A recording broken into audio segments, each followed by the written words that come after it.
Good day, friends. Welcome to Our Power is Within podcast. I'm your host, Chasmith, and my mission for this podcast is to inspire you to take your power back and to realize that you are the healer and the creator of your life that you have been looking for all along.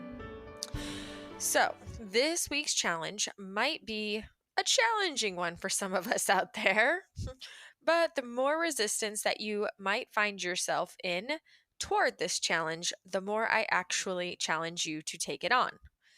Seriously, there is so much noise in the world, like literally information overload, that are like all this information that is coming into our minds at lightning speeds as we scroll Facebook, Instagram, TikTok, and even listen to podcasts. Yep, I said it.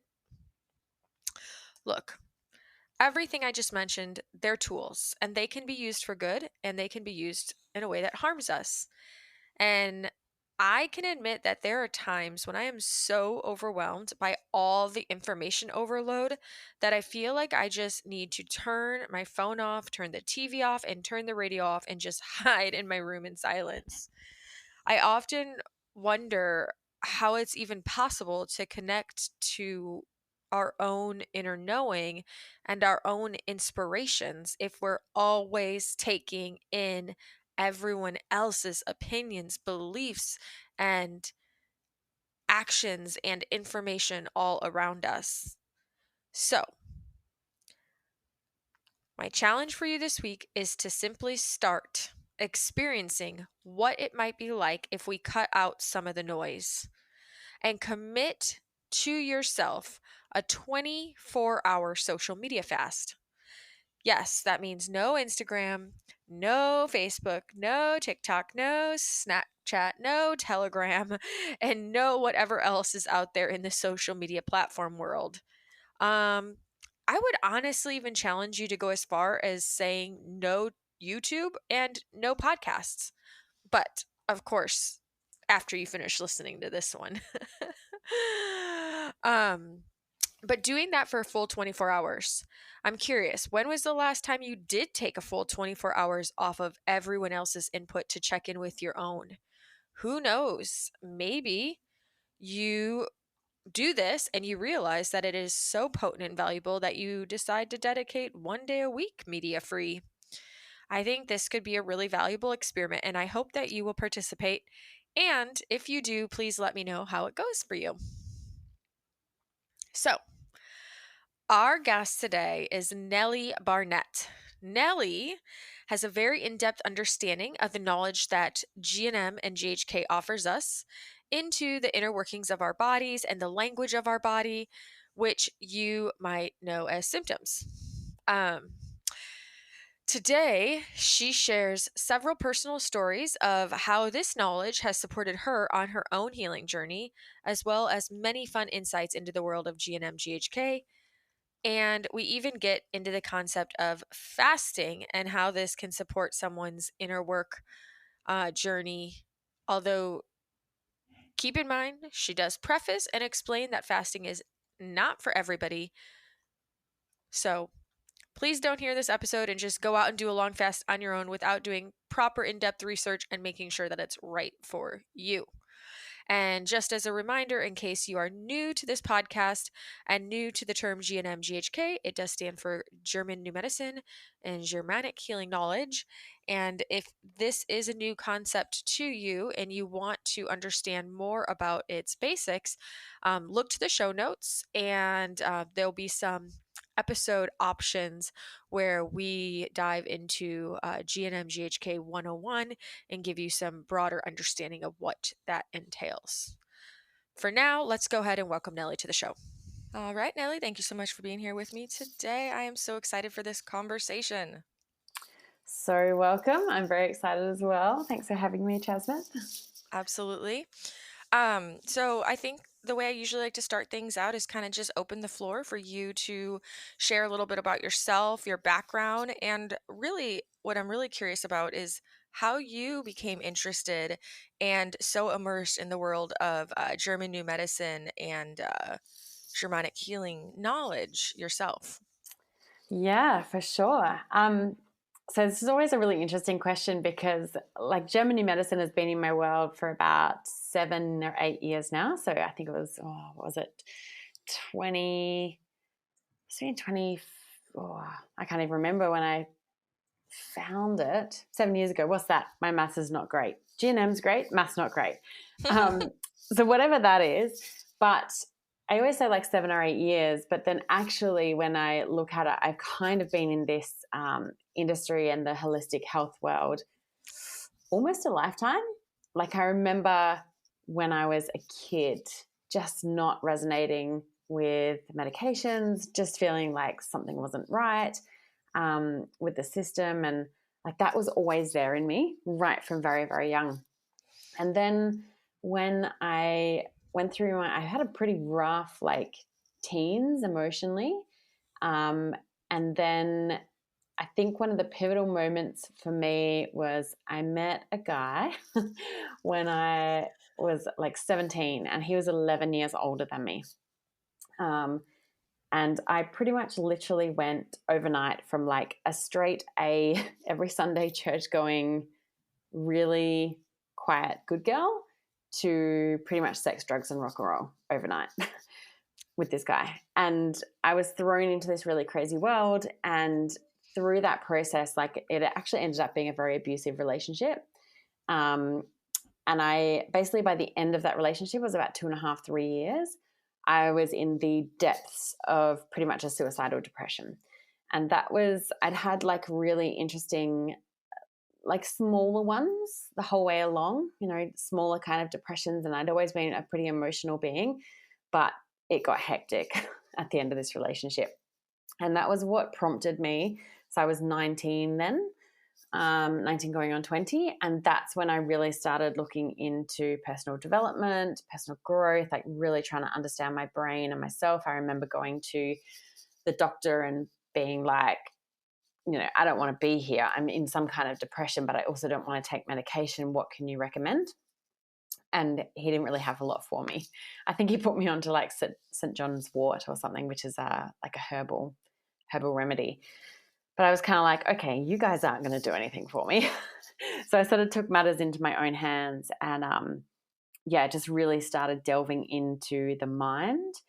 The very first thing that I came across, actually, it's really interesting. This came up in conversation the other day with a girlfriend. The very first thing that happened for me was a friend gave me a book called Girlosophy. I don't know if you guys have it in the US or whether you've come across it, but it's just a book of like really inspirational quotes, sayings, paragraphs, poems, writings, and beautiful pictures to go with it. Really, really invigorating, inspirational, motivational text. And I remember when I got these books, there was two in the series, and the first one, I read the entire book in one night, and I just cried and cried and cried and cried and cried, and basically cried out like 3 years of abuse and grief was starting to strip away the layers. And then I ended up rereading the book and I wrote out every piece that really meant something to me. And then I read the second book. That was the very start of my personal development journey and coming to understand the mind.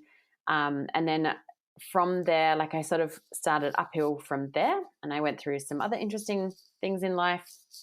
And then throughout sort of my 20s and 30s, I experienced another few kind of, like depression states. And each time I got more conscious about how I wanted to pull myself out of those. So one of those times actually took me into studying and becoming certified in NLP, neuro-linguistic programming. And that was originally like a personal thing that I wanted to do. But it's really interesting because that's ended up becoming a big part of the work I do now as well, integrated with Germany medicine. So there's all these little steps along the way that are kind of like stepping stones that were always there in my path towards where I am and what I'm doing now. And then it was around, I did some other certifications in between. And then, when I discovered Germany medicine, so 8 years ago, so I reckon it must have been about 2015. And there we go, my maths is catching up now. And somebody actually, I was kind of in another bit of a funky state. My body wasn't coping very well. I wasn't diagnosed with anything, but I just felt like my body was not working. And I went to see a friend of my partner's for a kinesiology session. And in that session, we also spoke about juice fasting, which is also now a part of the work I do. And he just dropped this little seed right at the end of their session about, he basically said, "Have you heard of German New Medicine?" And I was like, "No, what's that?" And he gave me this tiny little snippet of what it was. And it was instant for me, like an instant drop in the body. I was like, I describe it like it felt like I was coming home. It felt like somebody had finally put a language to everything that I had intuitively known my whole life. And I knew there was this massive calling in my soul. I knew I had to follow that seed. And I jumped right into basically self-study of German New Medicine. There was not very much education readily available at that point in time, particularly like I didn't know anyone else in Australia who was basically even knew about it or doing anything with it. So lots of self-study. And then I ended up getting into some networks in the US and Canada and studying through quite a few people, a few different teachers, some who had been first-hand students of Dr. Harmer and some who had carried on work from there. And yeah, so then shortly after that, I completed my first fast. So I fasted for the entire month of February. And that completely changed my life. And in that time, I was studying German New Medicine, learning about it. And it just, my whole world changed. Like it was a complete game changer for me. My body changed, my mind changed, everything changed. And out of that capsule, actually, my business was born as well. So that's kind of how I got to here now. Like I said, lots of little stepping stones along the way, following the breadcrumbs of just where I'm meant to be and what I was meant to be doing, and the little golden threads. So yeah, that's the story of me in like 5 minutes to date. It was really, it was very well said. And I'm so curious. So you said that the fasting for an entire month changed your life. And I'm curious in what ways and how and what your experience was like, because that's a real big commitment. Yeah, it was for sure. And it was the fast, but I also believe that it was the work, like the study that I was doing in German New Medicine as well. So it was two. It was the fast was facilitating a lot of things on a physical level. And then what I was learning and implementing with the knowledge of German New Medicine was really going to work on an emotional, mental level as well. And, then that ripples through the biology too. But how did it change my life? I let go of 13 kilos in a month to begin with. And I just felt like I completely reset my body and mind system.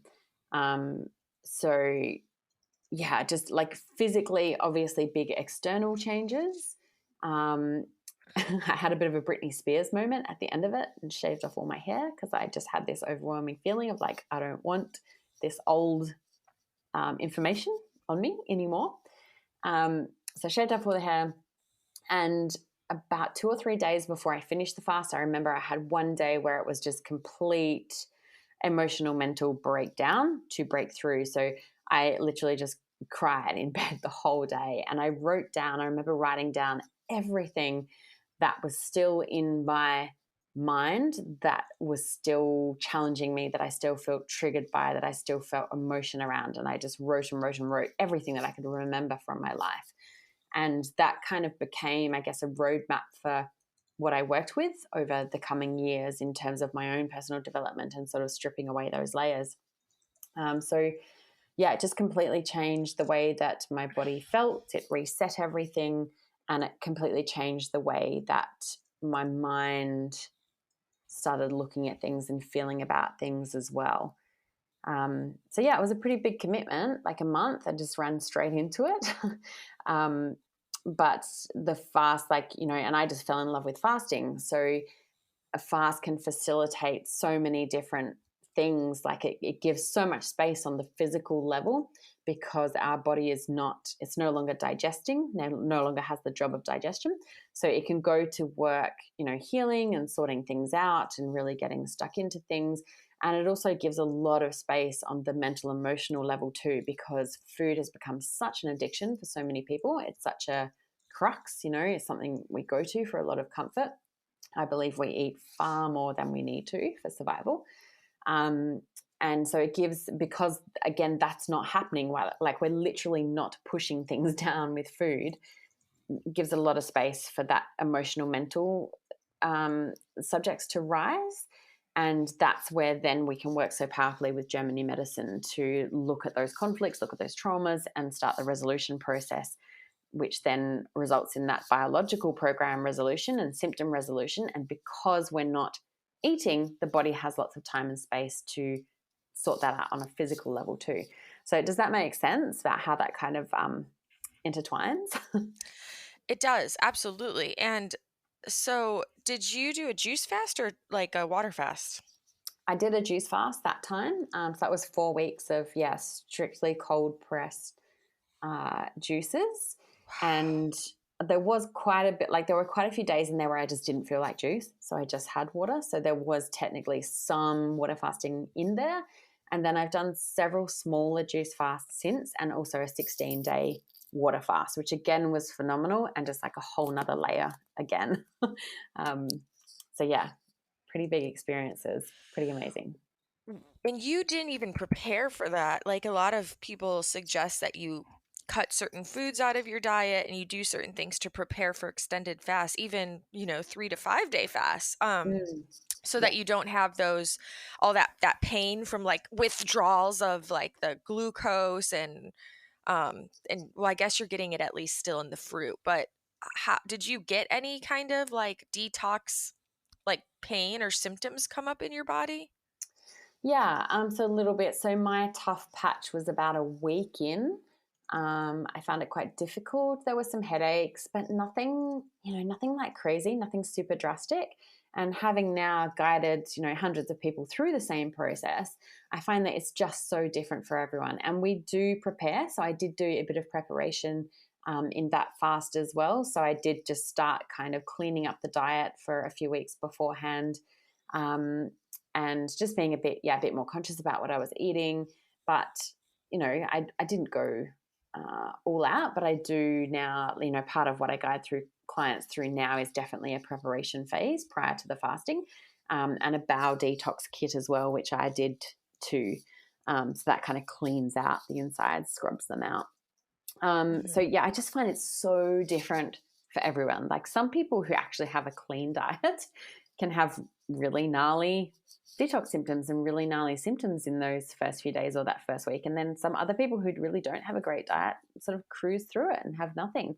So this is, down to the individual. And I wonder, like, where my mind goes as well, but knowing German new medicine, is that, what is it doing on that level? So what are we, potentially someone's going into healing phases in that first week through the fast. So if somebody's not in active conflict, they might not have severe, what we call detox symptoms, because potentially they're not detox symptoms, potentially they're biological programs that are resolving. Right. Um, so, that's where we really start. The whole thing is about looking at the individual. There's no blanket approach to health and healing, I believe. It's so individualized because it's based on the individual's experiences and the way that the individual perceives those experiences, and so many other factors. um, so, yeah. So cool. Yeah, and I'm curious what your thought is on this because there are some schools of thought that suggest that doing and I say detox in quotations, but doing intense forms of like detox, like juice fast or water fast. There's a lot of people that believe that if we do this when we're actually already dysregulated in our nervous system, that it can be harder on us. Do you Yeah. have any experience with this with yourself or clients? Yeah, I'd agree with that statement if it's not done properly, for sure. And so this is why I'm a massive advocate for having some kind of guide, especially in your first fast, because it's really important to prep the body. It's really important to prep the mind and make sure that the mind and the body are on the same page and they know what's going to happen. Because the other risk here, right, is if we're running into a fast unprepared and unguided, again, from a German New Medicine perspective, we risk setting off things like starvation conflicts or existence conflicts, or all these different conflicts that, if we don't have the mind properly prepared and in the right place, these things can happen. So yeah, to some extent, I agree with that. It's not for everyone, but I do believe that when it is prepared for properly and guided properly, that there's most candidates can achieve it successfully. Mhm.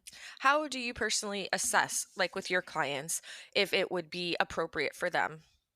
Sure. So I do look at things like body weight, how much excess fuel does the candidate have? Seasonal factors, like I don't think it's a great idea to fast during winter because we get quite cold. So here in Australia at the moment, we're coming into winter, so I'm not really focused on um, fasting at the moment in terms of clients and that sort of thing. But, US, America, Canada, you guys ready to roll? Um, and so, yeah, seasonal, body weight. I will take into like my intake form. I ask things like thyroid and adrenals and cortisol and where your hormones at. And also, if there's a history of eating disorders, is another important one. So I ask for quite a thorough medical history when I'm looking at candidates to understand, what biological programs they might be running, what constellations they might be running, which, if you're not familiar with German New Medicine, constellations is the term for mental health challenges. So yeah, just lots of different things. Again, like I said, it's always down to the individual and on a case by case scenario. Yeah, and I was thinking, so, and then you're there to kind of be a support for them through it, correct? Correct. As Yeah. needed. Yeah. And how then would you handle if you felt like somebody was potentially going to go into like a starvation conflict or any other conflict to be activated through it? Yeah, so that will generally show up like in my intake form. I've got some specific questions around Hmm. things like that. And then obviously we have like a pre chat and we have one on ones each week. So I would be speaking with them during the first week. So really it's about like looking at previously where they have potentially experienced something in the realm of starvation and how they handled that, and looking at, perhaps a resolution around that, and really just preparing the mind. Like it's consciously having the person understand and direct their psyche that they can choose to eat food at any point in time during this journey, but they are choosing not to for a very specific reason. So it's not that food is not available or love is not available or support is not available, because starvation can be perceived in many different ways. Let's remember, it's not necessarily just food. So all those things are available to them. They're just choosing not to consume food at the moment. And then, yeah, if anything comes up around like, any kind of fear around not having something that they need, we work through that when and if it comes up. And that can be really powerful. That can be a resolution and a shedding of lots and lots of different things. So cool. I love it. I love learning about this. Um, so yeah, because you're like the first person in that's using like German New Medicine, Germanic healing knowledge that I've spoken to that also has this foundation of fasting and using Mm. it in congruence, which is really cool to hear It's a the relationship. Yeah, I believe it's a really, really powerful duo. Like it's a super powerful combo because like I said, the fasting gives so much space and clearance on a physical level. Hmm. And also that mental level, like things just become so emotionally and mentally clear on a fast. Right. Yeah, so we can Yeah. work really powerfully. Yeah. I mean, especially if you are somebody who eats for comfort and you're not having Yeah. that crutch, and also just until we do any kind of fast, even just like a 3-day fast, it's like we have no idea how much food rules our entire life and how we're constantly thinking about it and thinking about what the next meal is going to be and what we're going to eat. Like Yeah, it's really taken up space, this idea of food in absolutely. your mind. Totally. Yeah. Have you fasted before? You sound like you might have done. I've done I've experimented with like a series of weekly 24 to 36-hour fasts. Yeah, cool. I've done a lot of intermittent fasting, which I know is not the same, but still good for the digestive system Yep, to take a absolutely. break. And then I've done a 3-day fast and a 5-day juice fast. Super cool. Yep, that's great. How'd you go with your 5-dayer? I hated it. Perfect. um, I really felt so tired, like, and fatigued. Yeah. Now, here's the funny thing. I totally did it over Christmas in the winter. I don't think the situation was necessarily like the most optimal situation, and I didn't really have any kind of like support. And Yeah. I definitely think it wasn't the right, just the right overall environment for it to be the most successful. But I just remember feeling the whole time like, why am I doing this to myself? Yeah, Like, right. this is so dumb. Why do I do these things? Like, yeah, but I got through it, but I was definitely tired. I think mostly I just wanted to sleep to avoid thinking about being hungry. Yeah. Do you know, like what you've just shared is actually something I hear so commonly. It's a really, really common, I don't want to say mistake, but maybe assumption that you can just like roll in to a fast, like Hmm. just roll in and do it. And it doesn't, sometimes you can pull it off, but it often doesn't work out well because of all the things that we've just spoken about, like preparing for it mentally, preparing for it physically, probably not doing it. Like winter's not the best time to do it. Mm-mm. Prepare yourself, create some space around it. I get my clients to kind of clear their calendar as much as they can, and all these little things. And the other really important part, actually, that just came to mind then as you were speaking about that is the break fast. So the break fast, from my experience, can make or break the fasting journey. It's another massively important part of the fasting process. Like I think people actually underrate how important the doing a break fast properly is. Um, and yeah, I've actually like worked with people and had to refast people who ran into a fast themselves and then broke it not in a very great way, and then ended up with issues and complications because they didn't break their fast properly. And so then we've had to Mm. go back and refast and redo the process and reset the body again. And hands up, total disclosure, I completely stuffed up my first break fast as well. I did not listen to my coach at the time. I just like, yeah, did all the wrong things, but I now have a really brilliant experience to tell my clients like what not to do. Mhm. Yeah, absolutely. Yeah, well, what's the one thing I would say that was really interesting for me was um to notice that I wanted to sleep to dodge the sensations of hunger, Yeah. right? Yeah. But like that, like how you do anything's how you do everything, and like Hmm. that really does correlate to noticing where in my life I want to sleep to avoid my feelings, Yes, absolutely. you know? Yeah, um, totally. and to avoid hard stuff, so it's there's still always something to be learned through any experience. Yeah, look, self-awareness is, Hmm. a beautiful, beautiful thing. That's one of my, so Hmm. superb self-awareness and radical self-responsibility are two of my core principles that I teach and try to live by. And Yeah. that's what you've just expressed there is like self-awareness. It's like, oh yeah, I see that I do this, not just Yeah. in the fast, but in life. One of the Hmm. questions I also tend to ask clients on a fast when they say that they're hungry. First of all, I say, do you feel like you're going to die right now if you don't eat? And most of them say no. So I'm like, okay, so you're not starving, you're not physically starving. And then, so if we know that you're not physically starving, what are you hungry for? Hmm. And that question often opens up Pandora's box in terms of emotional starvation. So it's often things like attention or love or, um, understanding of self or self worth. It's so many different things there. But yeah, like superb self awareness and radical self responsibility is where it starts. That's, for me, I believe that's where everything starts when it comes to creating an optimal state of health. Yeah, absolutely. Yeah, and it's interesting because if you look even through the lens of G&M, well, I know, and speak of self-awareness, I know it's like, okay, well, I also know that I tend to feel fatigue often, and I tend to feel fatigue during periods where I feel like I have decisions to make and I'm almost dodging making those decisions because I'm Mm, stuck in this idea that there's a right decision and a right path versus a wrong path. yeah. And when you look through that lens of G&M, there's like a what's the conflict? It's like a path conflict, like right path conflict or something. What is Yeah, that?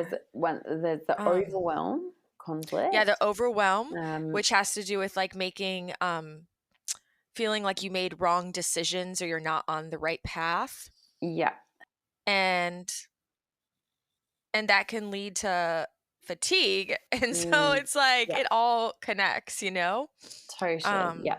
And also just from a like a psychological point of view, like the weight of making the psychological weight of feeling like you have to make the decision and going back and forwards between it is often way more than the actual thing itself. So the right. energy that we're using to go, is this right or this wrong, or which way? Oh my god, ooh, brain overload is sometimes way more than just going, okay, I'm doing that and let's see what happens. And so one of my Right. favorite sayings there is like, there is no failure, only feedback. So there is no wrong path. You just pick one and you get feedback from that path. And the feedback might be, this is really good. This is working out well. Sweet. We'll continue down this path. Or the feedback back might be, this is really crap. I don't want to be going down this path. So this is the point where I turn around and I try the other path. But it's all just feedback, right? It's not failure. And I find that Right. that really helps in that decision making process as well. I like that. I like that feedback instead of failure. It's a good one.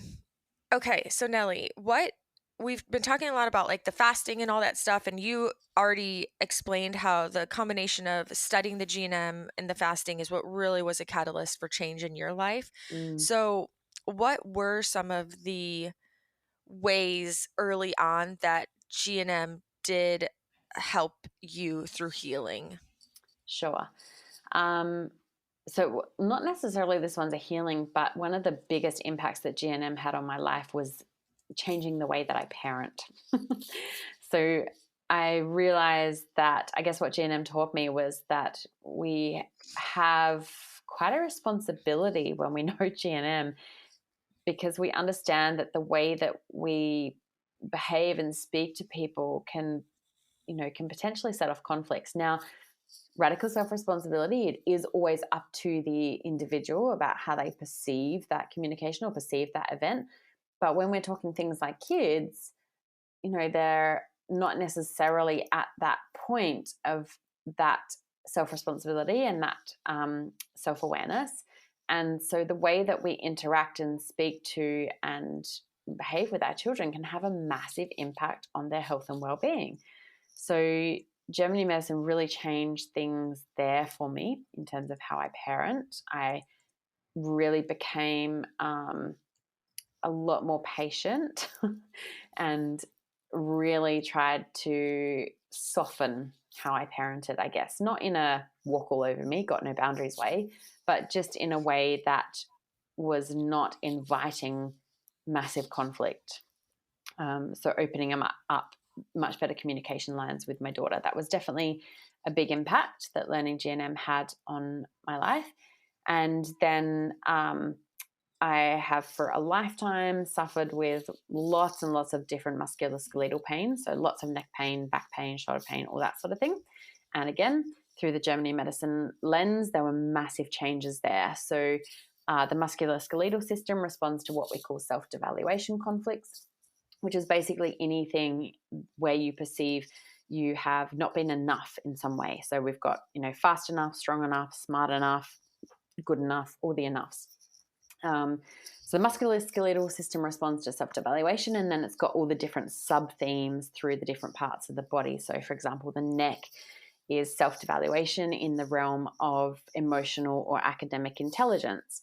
The lower back is self-devaluation in relationship to feeling overburdened, overwhelmed, completely shattered, unsupported, that sort of thing. So when I looked at all these different themes that were going on and showing up in my body, again, that was it opened such a brilliant and beautiful pathway for me to explore where I was basically not valuing myself and not bringing my full worth to the table or not feeling like I was worthy. And so that exploratory journey in resolving those sorts of things obviously had a massive impact on how I felt physically because I was able to resolve a lot of pain programs, but also it had a massive impact on my life in general as a person because I stepped into taking responsibility for how I perceived things and how I thought about myself and how I felt about myself. And I increased my sense of self worth, self love, self value. So that impacted, my career, my partnership, my parenting, again, my friendships, just every element of life was impacted by that journey that was instigated by the theme that my symptoms gave me to work on, which is one of the things I love about German New Medicine is that the themes are they're so clear, they're there, and we can use them to create a physical resolve, but they also have a massive impact on our personal evolution and our lives, which is super cool. It's like a double win, basically. Mhm. So there's a couple of ways. And then I guess like the really sort of big pivotal convincer moment for me was heads up, there's going to be a bit of a TMI share here, too much information for some people. But I had a really gnarly case of thrush for about 2 years running. And it started when we moved into the house where we are now. And so I knew the basis of the conflict. I knew that it had to do with a sexual conflict that I had experienced when I was around age 6, but I couldn't quite find the nuance of the relationship of what the real shock piece had been for me. And so for 2 years, I explored this experience that I had had and the different ways that I perceived it and the different things I had made it mean. Dealt with thrush for pretty much 2 years straight. I was so stubborn. I was like, I'm not taking medication for this. I want to work it out. And there was this light bulb moment, and I remember it so clearly. And I actually got in contact, I got in touch with the mother of someone who was involved in this circumstance. And something completely unraveled. It was something in her communication that basically I felt my whole body shift in that moment. And I knew that there was no conflict in my body anymore. But that had been completely resolved, finalized, wrapped up. It was a massive relief. And I didn't really think too much about it at the time. But a few days later, my partner kind of asked how I was going. And I was like, oh my God, it's gone. Like it's completely gone, just totally gone. There was no sign of it whatsoever, the thrush anymore. And I have never had a bit since. Like it totally wrapped up. I've not had a sign of it since. And so I just knew in that moment that one was completely finalized and wrapped up. And it was so spot on with the GNM theme. And even though I had already been working with Germany medicine for a few years, that was definitely my like total clarity, totally convincer moment, was actually feeling that very visceral shift in my body and then witnessing obviously the physical changes after that. And again, like I was taken on this beautiful, amazing self-exploration and resolution and healing journey through the theme that was attached to that symptom. Like I not only got relief from the symptom, but I got relief from something that had been weighing me down and impacting my life for nearly 30 years. Wow. So that was definitely one of those moments for me. So a couple of big ones just to, share some real time goodness there. Yeah, I mean, it's crazy because sometimes when we're stuck in, chronic illness or when we're dealing with chronic pain, we get so hyper focused on thinking that if just the pain would go away, I'd Mm, be so happy without realizing how it's always so much more than just the pain. There's a Yeah. reason that the pain or sickness is there. Yeah. And how you said you were able to like not only release this like case of thrush, and that was probably so much relief, but you let go of something that in a sense your body, your mind had been holding on to for a lifetime. Oh yeah, like some Yeah. in a lot of ways, like something much bigger. And the way that that was Right. impacting my life in so many levels as well, like being able to completely resolve that is huge. Like I still Yeah. get goosebumps now thinking about it, and just yeah, what it's meant to be able to let go of that. Or actually, I don't even like. There's something come up recently. I don't actually like the term "let go." um, I don't really resonate with letting go of things. I actually prefer to say like let in. So, you know, it's can we let in all of our experience? Can we let in the full spectrum of everything that we've been through and felt? And can we let in the full spectrum of our emotions and our experiences and all these things? And can we own them completely and fully? And that's again where we take that radical self responsibility. And by complete ownership and letting it all in, then we can make a conscious choice to move forwards. Whereas I find like with the term letting go, there's almost a sense of loss, which sometimes the psyche doesn't like, and it might not want to let go of something. It might not want to lose something. So yeah, I've just a little side note. I've been kind of switching terminology there lately, to letting in as opposed to Mm. letting go. I love that. I really love that. And it's so like language we know is so powerful. So So yeah, powerful. how our subconscious is perceiving or responding to certain language does play a huge difference. And yeah, I could see that. Like I could see somebody having an experience and being like, "Wait, but I don't want to like let go or forget about this," cuz truthfully every experience we have is actually a part of us. Correct. Yeah. Yeah. That's So, my view too. And so we don't really necessarily want to let go of these parts of us, but we want to let them in and feel them and acknowledge them for what they were in the moment, and then make a really empowered choice to be able to move forwards with that knowledge, with that experience, but in a happier, healthier way. I love that so much. I also want to point out, like for people listening, uh, I'm guilty of this. Like we learn about something, like say German new medicine, we're like, yeah, cool. Like I have the knowledge, and now I know what I need to do to heal, and then we want it now. We want it right now, and we think Yeah. it should all happen in the now. And I just wanted to point out, like it took you 2 years and you knew in depth about this body of knowledge, and it Yep. still took you 2 years of doing inner work and exploration to get to the actual resolution of this one conflict. And Yeah.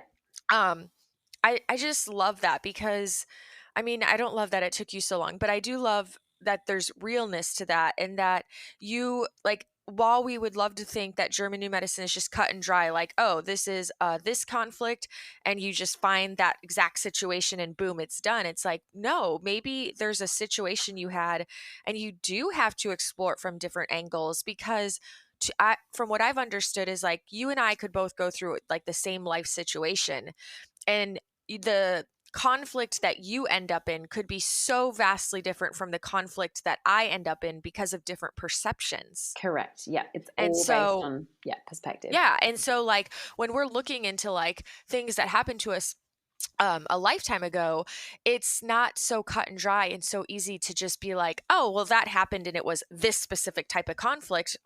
It could have been like, well, I could have taken it any number of ways and perceived it in my body in so many different ways. And so it can be a journey of exploring. And I think that requires grit and patience and faith, because I think that sometimes we quit too soon. Maybe we're right there on the cusp, and we quit and we stop trying. And you could have done that at any point in those 2 years, but you didn't, and then you got this massive reward um, from staying open. Yeah, 100%. I think that's really amazing to, yeah, acknowledge the realness of that. And yeah, that it's not always an instant thing. Sometimes it is. Like I've worked with people and it's taken us one session to resolve their pain. But the flip side to that is that, yeah, sometimes it does take longer and there's layers. We've also got to remember, like, this was a conflict that I experienced when I was like 6. So we've got 30 years of the body and mind dealing with this, and probably lots of re-triggerings and layerings along the way as well. And so, can we expect to resolve 30 years of programming in a day or a session? Well, Right. sometimes, maybe, but often, maybe not.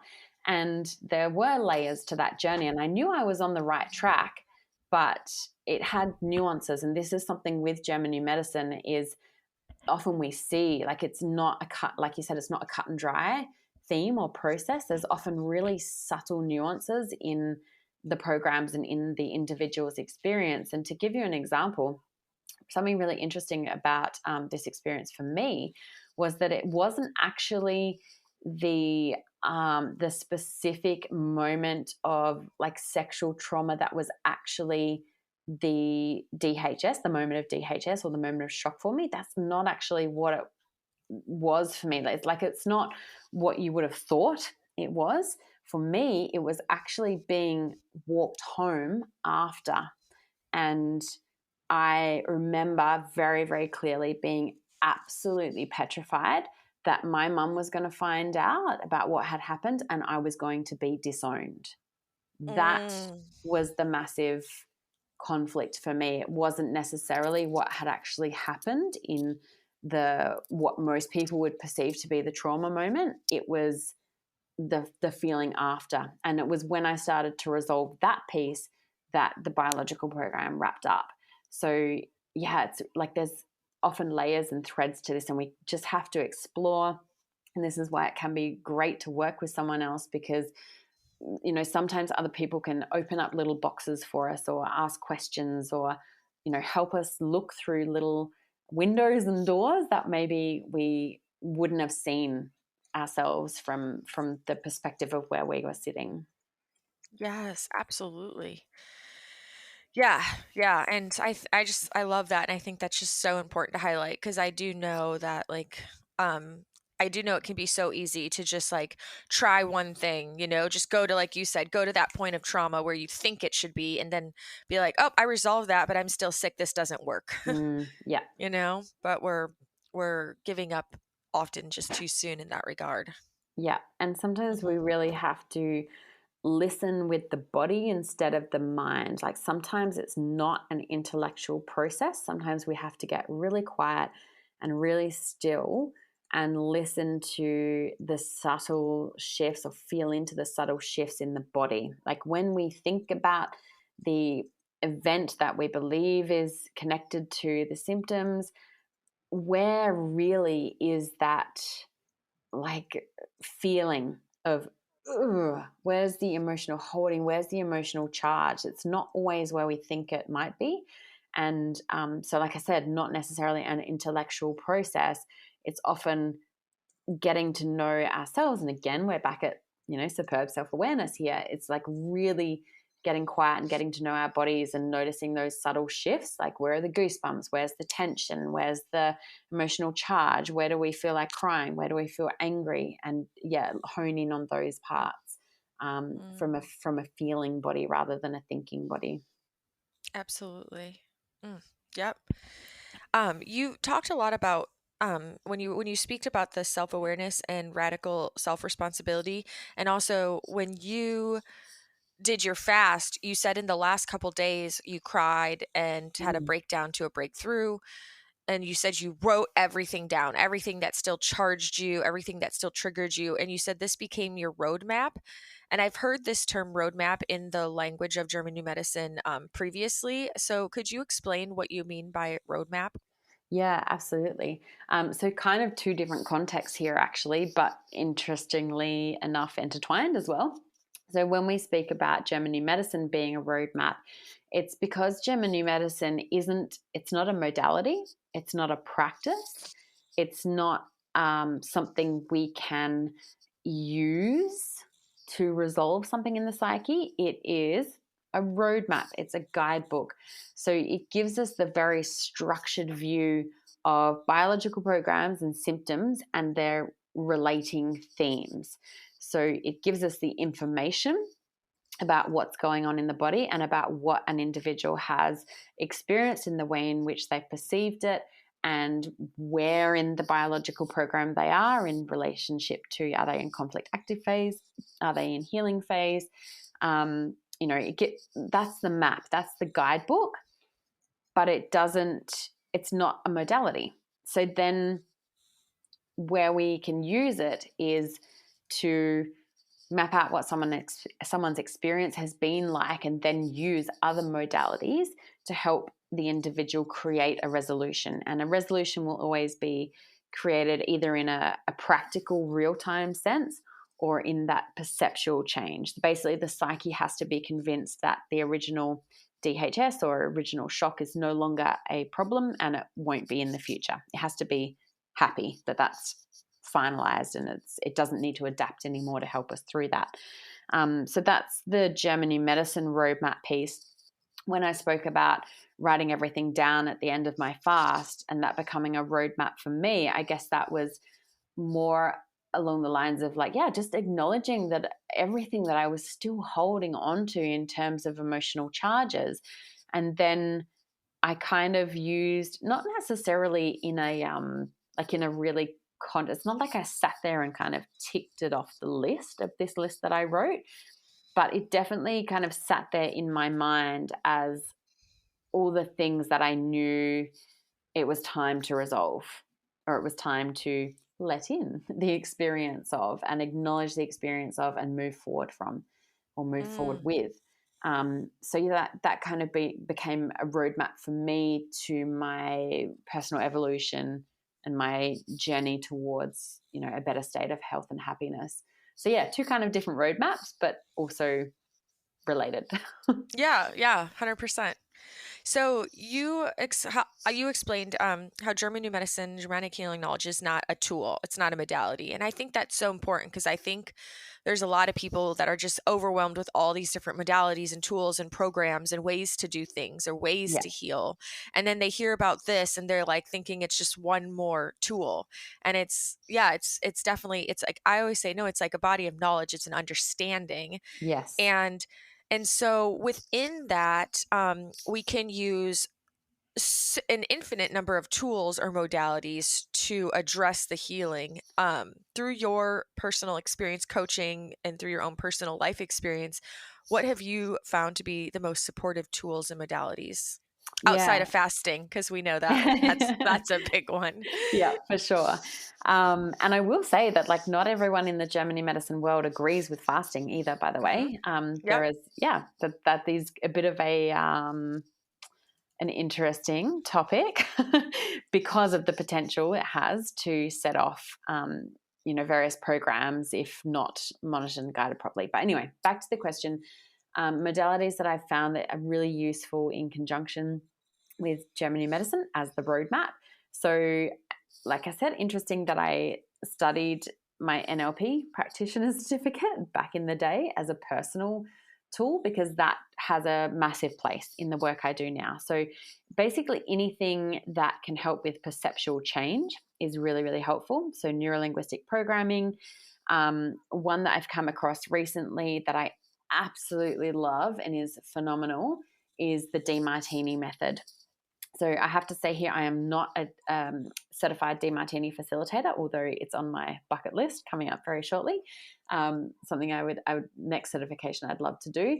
However, there's a woman called Tanya Cross who I highly recommend at this point in time as a DeMartini facilitator. So the DeMartini method takes an individual through a set, like a step-by-step process to creating perceptual change of events that one might consider to be traumas or shocks. So that is a huge one. And the interesting thing is, like, I was already kind of integrating the principles and the questions that DeMartini method poses without actually knowing what it was, or prior to me actually even discovering DeMartini. So it was then interesting to come across DeMartini and see it put into a very structured step-by-step process. And I was like, oh, I'm kind of already asking some of these questions. That's cool. But yeah, DeMartini, highly recommend checking that out. Any sort of neurolinguistic programming processes where perceptual change is involved. And then, a lot of like emotional expression and sort of psychological psychotherapy techniques in terms of acknowledgement of the current state, things like anger release techniques, just sometimes just letting someone cry about an event, like really helping them to cry deep, deep, deep sobs and tears and fully emotionally express what it was like to be them in that moment. I've seen just that go a long way to helping resolve programs purely by the sharing of that information. Because one of the things that Dr. Harmer said that was involved in creating this, DHS and biological program is a sense of isolation. So, a sense that we are in this on our own, we have to deal with it on our own, we don't have support and help. So, yeah, I've seen people come to a resolution purely by sharing and being given, not that we should ever have to be given permission to emotionally express, but some people do. Like, then this is a whole nother topic on like the good girl syndrome, right? And the patriarchal society that's told us that we shouldn't cry and that anger is bad and all these different things. So sometimes when somebody's given like a little nudge or permission slip to actually fully express their anger or fully express their grief, that can go a long way towards a resolution. Um, there are some people that use things like hypnosis. I sort of tend not to go towards that because hypnosis, I find, is a more unconscious change. So it might work for a period of time, but because the change hasn't been made in the person's conscious perception, then we run the risk of having like tracks and triggers as well. So they might be put on, they might re-experience the event and then the program starts again, if that makes sense. So even though I'm certified in hypnosis, it's not one I tend to use a lot. I would generally prefer to help the candidate come to a conscious understanding and conscious change of what's going on. And then a lot of it that I work with, to be honest, is quite intuitive. Like it's just having people speak to different parts of their body, rearrange the way that they see an event.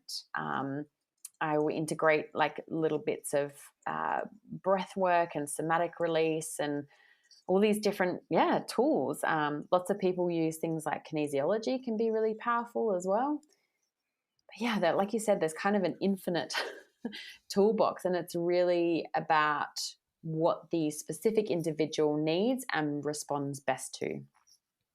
Mhm. That's awesome. Yeah, lots of tools. Thank you. You're welcome. So, I was thinking maybe we could spend a few minutes just maybe addressing some of the most common chronic symptoms that show up in the community. And maybe just, and I know it's obviously like, especially what we just talked about, it's complex, like how we talked about the 2 years of you finding the right, getting down to the nitty gritty and finding the real moment that was the conflict shock.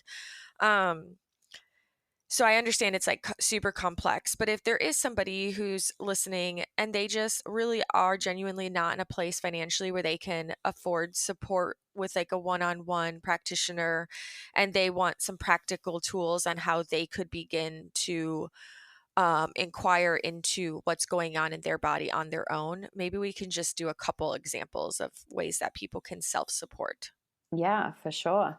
Well, I mean, the thing is, like with perceptual change, effectively, you can, like anyone can teach themselves perceptual change. Get that word out of my mouth. Um, Anyone can really teach themselves that and come to that. We just need to be open minded and be willing. Again, we're back here at the radical self responsibility. Are we willing to be open to changing our minds about an event? And so, just even some questions that I, ask that we can all ask ourselves if we're able to find that moment of conflict.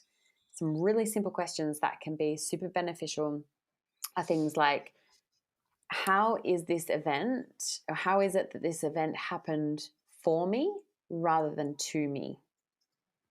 Where was the benefit, value, learning, and growth in this event? if this event, if I was watching this event play out with, say, my best friend, how would I have perceived it differently as to, how I experienced it? Would it mean something different if I was looking at it from an outside perspective? And then, when we come to things like, so one of the most common ones is those musculoskeletal system, chronic pain, which is that self-devaluation conflict. And so a big one, a question I often ask people is like, okay, so if this was your best friend or your daughter or your loved one in this event, would you say the same thing to her as what you're saying to yourself right now? Because a lot of it is like, oh man, like I didn't do well enough in that event, or I really screwed that up, or I wasn't good enough there. And I'm like, well, if you watched your best friend go through that event, is that how you'd be speaking to her? And like 99 times out of 100, the answer is no. And I'm like, okay, so then why you? So, just some questions like that we can start asking ourselves. And yeah, really, it's all down to perceptual change. What's another question? It's all along those lines: benefit, value, learning, and growth. How's this happening for me instead of to me? What would you say to your best friend? I'm just trying to rack my brains for how, like, where was my role? Where was my responsibility in creating this scenario? How might I have invited this event into my life for my greater good? Meaning is a big one. Like, what am I choosing to let this event mean about me? Or what else could it mean? Is a really big one for self-devaluation as well. And sort of one of my like flagship quotes is that nothing means anything at all other than the meaning that we choose to attach to it. So if you can grasp that one as like a core concept, that is a complete game changer in itself.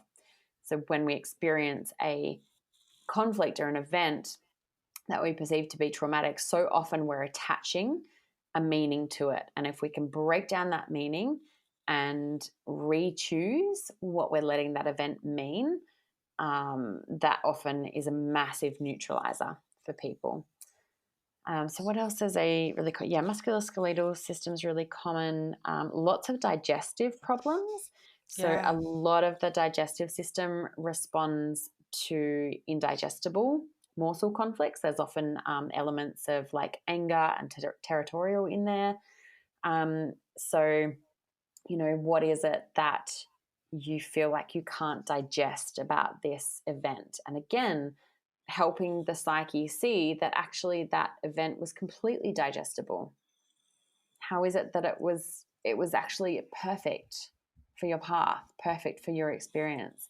How did it actually serve in you coming closer to your priorities in life? And so again, like so much of this starts with just that self-awareness. You've got to know what's the language you're using internally. You've got to know what are your priorities in life. You've got to know how am I responding to things, and then take that radical self-responsibility for all the events that are happening in life, how you've co-created them, and what you're letting them mean. Yeah, absolutely. Do you think that we always have to find the exact moment and the exact situation that created the DHS? That's an interesting question. So, like the hardcore traditional German new medicine crew would say yes to that, as far as I'm aware.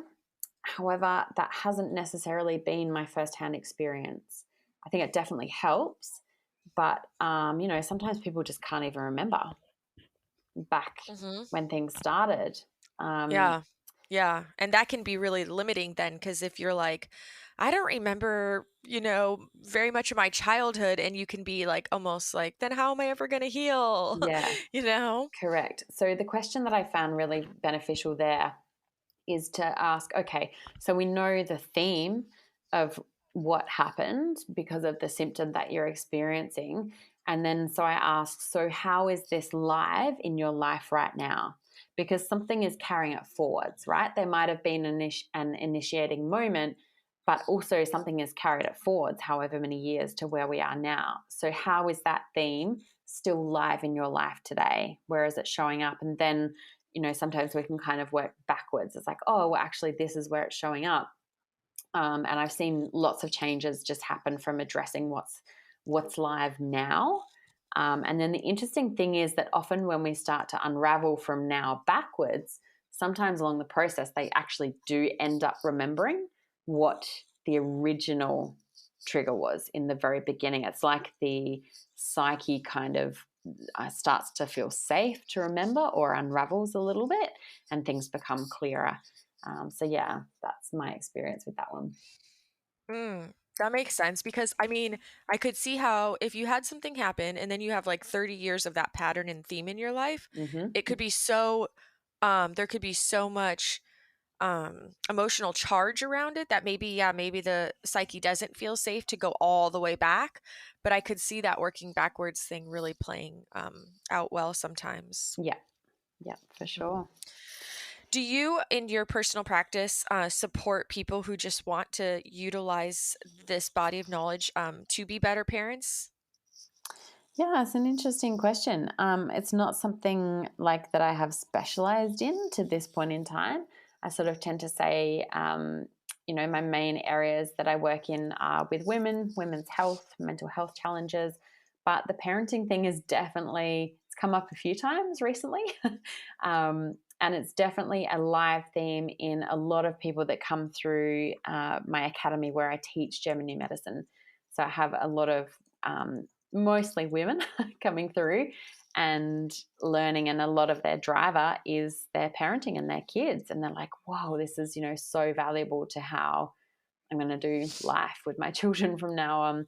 And I really do think that our kids are the future of Germany Yeah. medicine. Like, for example, my daughter, it's she gets this stuff now. When she gets sick, she comes to me and she's not like, what pill can I take? She's like, Mum, what's the theme for this? I'm Hmm. like, oh my God, you're so cool. Yeah. I love Yeah. you. Right. But if we can, yeah, start implementing this and start integrating it into our lives with our kids from an early age, my God, imagine how empowered they're going to grow up. It's Yeah. And incredible. and not be like 40 years old trying to remember things that happened when they were 2 because they spent the last 5 years sick. Exactly. Yeah. So if they know about it, they can come like my daughter does, straight away when she has a symptom. She's like, what's the theme? And I'm like, well, this is it. How do you feel about that? How does that relate? And she's like, oh, yeah, well, the other day, so and so was really mean to me and this and then. So we talk about it. And like you've said, because it's fresh and it's live and we're addressing it then and there, she's not sick for weeks, months, years on end and 30 years down the track. She's trying to figure out what happened. So, yeah, I just think it's such an amazing gift to give our kids is this knowledge and start weaving it in, and just even to help them, diminish and lessen the fear around illness, disease, as it's called, symptoms, instead of like, oh no, I'm being attacked by a microbe or I've got bad genes or this or that. Yep. Letting go of that fear around symptoms. And it's just like, well, you know what? Your body's healing something because your body's really amazing like that. How cool is that? Yeah, super empowering. Putting the power back in a child at a young age. I mean, I understand that all of our parents only did the best they could with the knowledge they had at the time, but damn, if my mom could have taught me that way around the body and Yeah, right. illness and pain and discomfort when I was a kid, like, whoa. Yes. That is a gift. That is a gift for sure. Yeah. So you said you support women, women's health, mental health challenges, and then you also said something about an academy where you teach GNM. Do you want to share a little bit just about overall what you do and what you offer in general for people out there listening? Yeah, for sure. So, yeah, I guess the main things I love working with is definitely women's health, fertility. I have a special interest in mental health challenges, being that I've been there myself, and chronic pain. So, musculoskeletal pain is one I love working with too. I'm going to say that working with musculoskeletal pain is a little bit of like a not a selfish thing, but it's very satisfying because we can get really tangible results quite quickly generally. So that's like little woohoo moments, which is, always nice. It's fun to help Mhm. someone resolve that kind of thing. So I do love working with that. And then, so that's my kind of one on one work. And then the academy. is called the New Earth Wellness Empowered Health Academy. And that's where I teach an in-depth learning of the core values and principles and laws of German new medicine and the background of it. And also, I'm not going to say more importantly, but how to integrate them into our daily lives. Because for me, that was something that was really missing when I first studied German medicine. Was like, okay, this is amazing. Like all the science is there, the biology is there, the process is there. I can see how this is all makes sense. But how the hell do I use it? Mm-hmm. And there wasn't much sort of support on that end. So yeah, the academy is where I teach German medicine, but I also teach how you can integrate it into your lives with your children, how you can impact your family with it, and that sort of thing. So yeah, that's an online program. It's actually just about to transition into an evergreen format, which means that you can come and join us anytime. And there's a community involved in that as well, with weekly calls and an opportunity each week to practice implementing these things into our lives. And I guess the idea there is that we can like negate conflicts, like we were just talking about with kids. The idea is to get onto things quickly. So recognizing when we go into a conflict and recognizing how to negate a conflict, and really staying on top of that week to week. So then basically we don't experience so many symptoms, which is pretty cool. Right. Yeah. Is that for anybody at all who just wants to improve their personal quality of life, or is that designed for people who want to actually then go on to be teachers? Well, so it's for both. Yeah. So it's designed for the everyday person. I do, like I said, I do tend to work more with women, but that's not to say that men or any gender neutral, specific, whatever you identify as, can't come through that program. It's just who I tend to attract.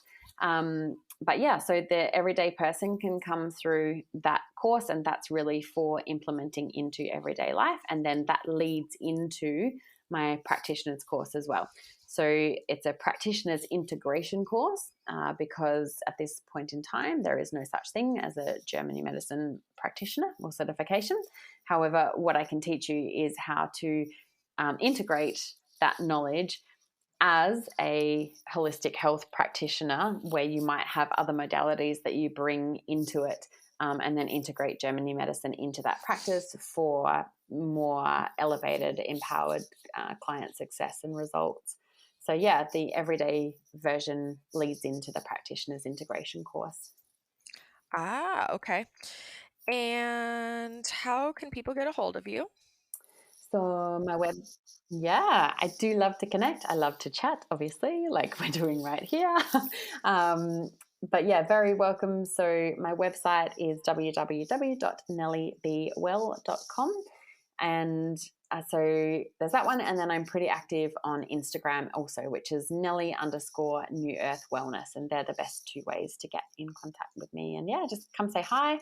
Let me know what your deal is and where you are. And I love connecting with people from all over the world and just having good chats around this stuff. It's, I just, like we were talking about with kids, and further we can get this education out to the world. It's just those little seeds, like what happened with me. It was just one seed in a conversation that blew up into complete life change. Yeah, absolutely. I'm going to ask you one final question I ask everybody.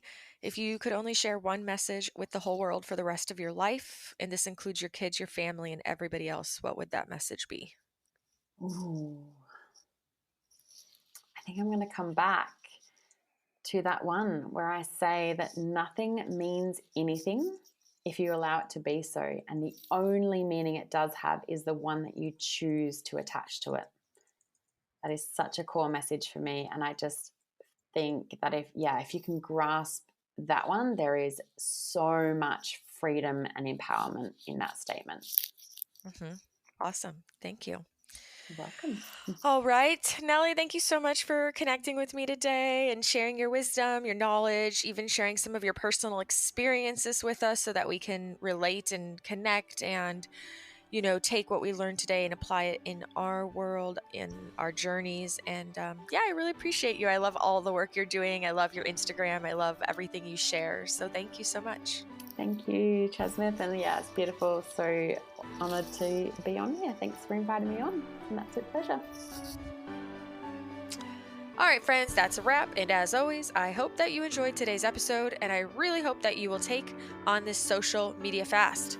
If you do benefit from the episodes on this podcast and you have not done so yet, please take a moment to leave a review on Apple Podcast, share your favorite episode on social media, and in the show notes, there is a link to a virtual tip jar to support future episodes.